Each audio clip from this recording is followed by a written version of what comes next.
Hey. Time for another out-of-this-world story from rSpace. There are plenty of people who think ghosts are real. Ghosts have a way of haunting us, even if all we want is to never see them again. Today on rSpace, we hear from some OPs who just can't quite shake a couple of devilish ghouls. Our first OP has to leave the country before they can get some peace and quiet. Wife ended our marriage 2 days ago. Hi everyone. This is mostly an off-my-chest post. I posted an r/divorce, but this is more appropriate, I think. Just people to talk to is great, to be honest. I'm living in a foreign country for work, so I don't have many friends here, and certainly have no family. My wife went away to work somewhere more exciting for a few months, and she came home 2 days ago and told me our marriage was over. She's had some mental health problems in the past, and she apparently met someone who could better support her through them. So a 9-year relationship, 2-year marriage is gone now. I feel like crap. 2 days ago, she came home. I had the flowers, her favorite food, everything ready. She walked in the door and told me we were done. I was destroyed. Yesterday, I would randomly break down, probably 3 or 4 times. Today, I'm sure I have 1 or 2 of those breakdowns still ahead of me and one behind me. I'm talking to lawyers, but we are both foreigners to the country, so lawyers are looking into it before committing to the paperwork. Right now, it looks simple. She wants what's hers and intends to leave me with what is mine, and so far there are no disagreements over what belongs to whom.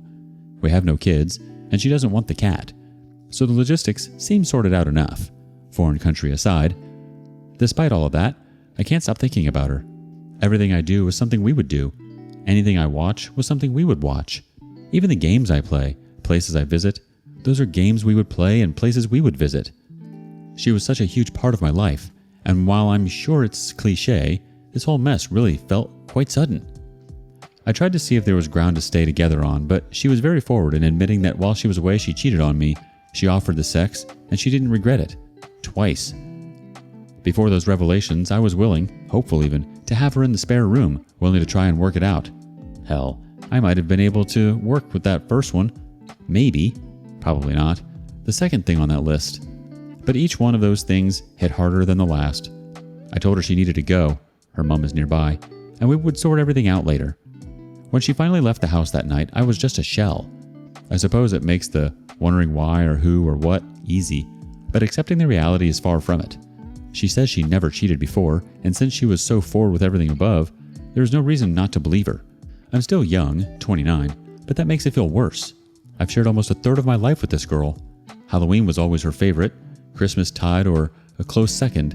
Both of those are around the corner, and for the first time in almost a decade, and really, as an adult, I'll be spending them without the girl I promised to spend my life with. Despite all that, I keep checking Facebook, checking texts, hoping for the message that tells me it was all a joke, or a mistake, or a dream. Despite all of that, I want her here.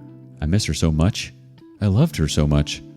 Also, add 1 to my breakdown tally up there. I'm so sorry this happened to you, OP.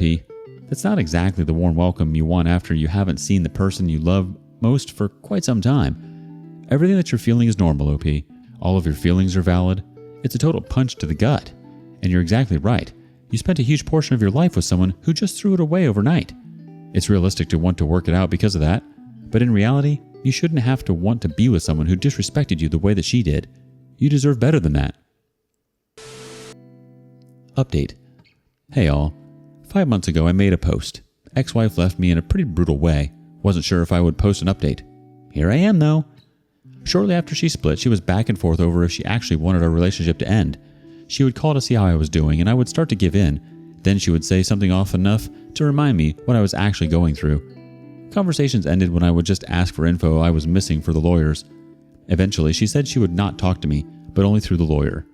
Then, she would try and reach out for something directly to me, and that cycle repeats quite a bit. She showed up around midnight at the house around a week after she told me that we were done, and that whole night left me pretty destroyed. She opened the door with her key, which I took back, and just showed up. We talked. I tried to see if there was anything worth salvaging, but I made it pretty clear that the job of convincing me was with her. She didn't know what she wanted, but is still stuck by the fact that she didn't regret what she did. She left again that night, and the old phone calls happened. Less frequently, but still happened. I made it more and more clear I was moving forward with a divorce, and I would only slow that down if she could pull a miracle. starting with real remorse and ending with what would have likely been an actual miracle. The regret or miracle doesn't happen, and she turned pretty vindictive at some points. The calls turned into demands for money. She was touring the US in hotels she couldn't afford, which turned into demands that I support her since she was legally still my wife. None of them worked out for her very well, but still got to me.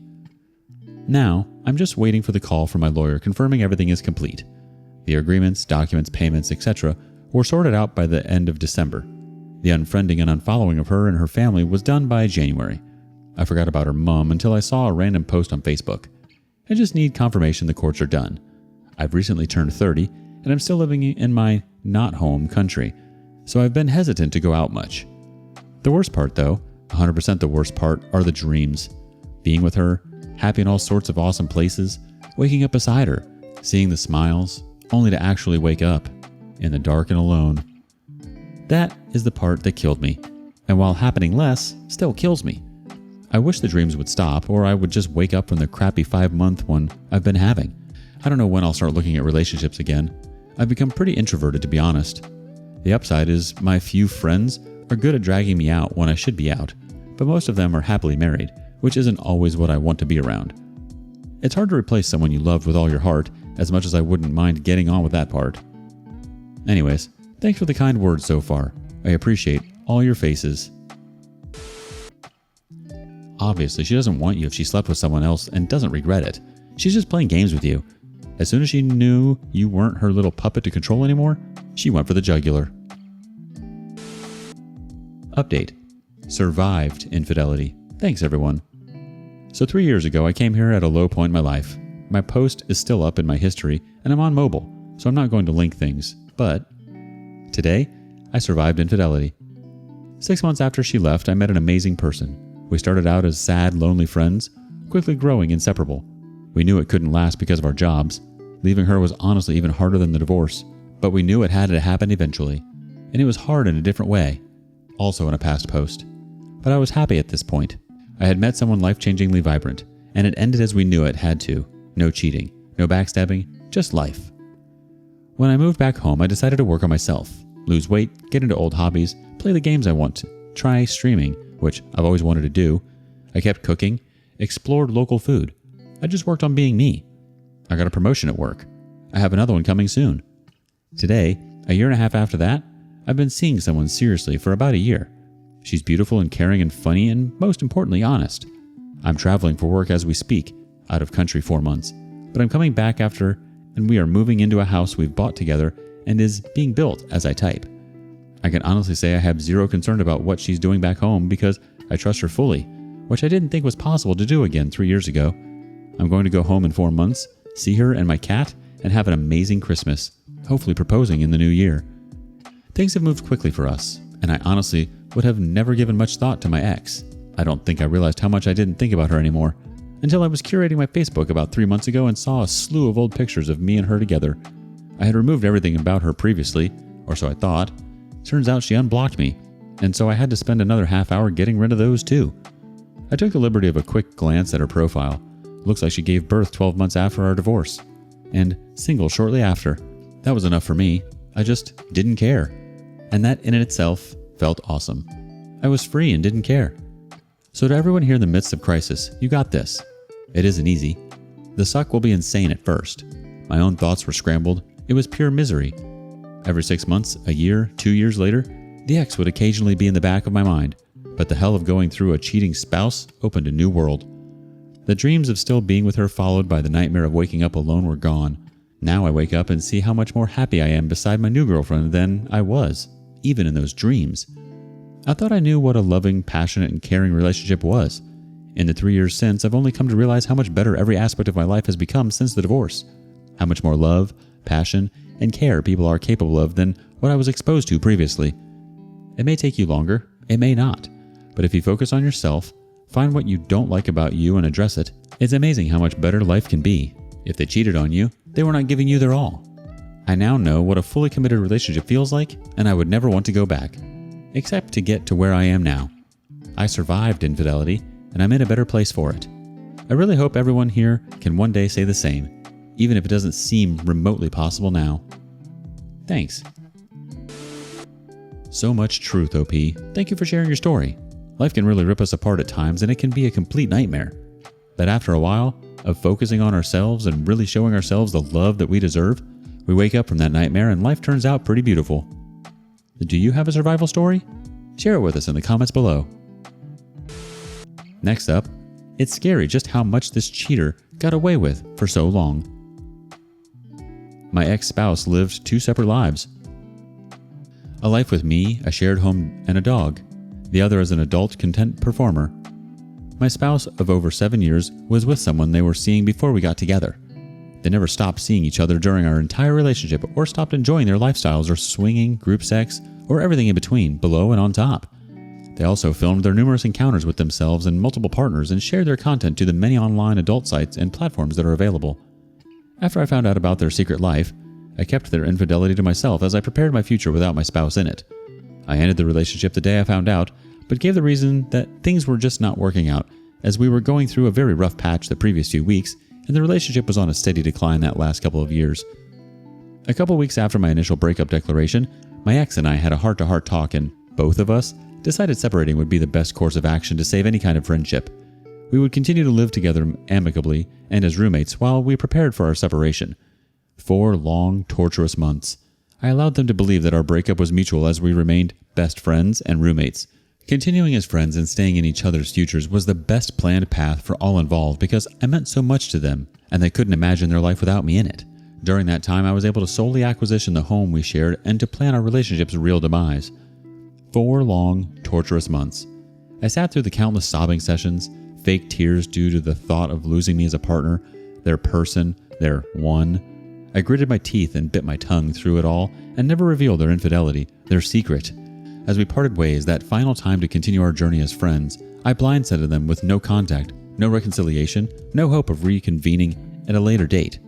I promised them that their infidelity and online not-safe-for-work presence would be safe with me. In return, they never contact me ever again throughout our lifetimes. They understood the gravity of the terms and agreed. I blocked them completely in all aspects, or so I believed. During these past 3 months after they moved out, they continue to find ways to contact me, and I continue to use the leverage of exposure to honor my no-contact request, but to no avail.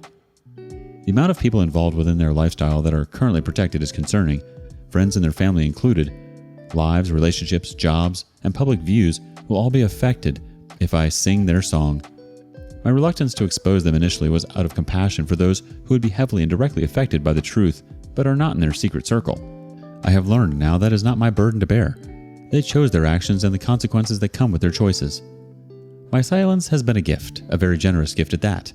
All they had to do was allow me to live my life without them in it, without their control, without them calling the narrative. But they will not let me have that one thing. The dismal thought of a future with their ever-protective wall coming down and the secrets within being known do not deter them, cannot deter them, will not deter them. Why not abide to protect what you cherish? Clearly that is the life that is true to them. They were living it before I was in their life and continued to enjoy it for over 7 years behind my back. That is the question I will never receive an answer to, nor will I ever understand. I have begun a life of solitude, as every friend, family member, or person with any connection to them I have blocked from my life as well. Their secret circle has family members and mutual friends in it, helping to protect their infidelity and not safe for work personae. So filtering through everyone was a task I wasn't up for. And at this point, I also do not trust anyone with any sort of link to them. I absorb all of the untrue claims of my poor mental health due to the breakup, the hurt that I am projecting, the revenge that I seek to explain away my actions of no contact. I am in the wrong. I am the one at fault. They know that it is all untrue, yet they persist. All they needed to do was walk away.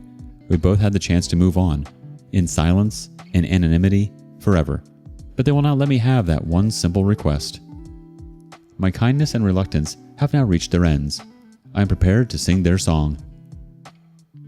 The community has a comment. Expose their dirty arse secrets, mate. They broke their promise and stepped out of the deal, so you have every right to break yours and expose them. Be nice, but don't be too nice for your own good, mate. They'll just walk all over you and won't let you move on peacefully.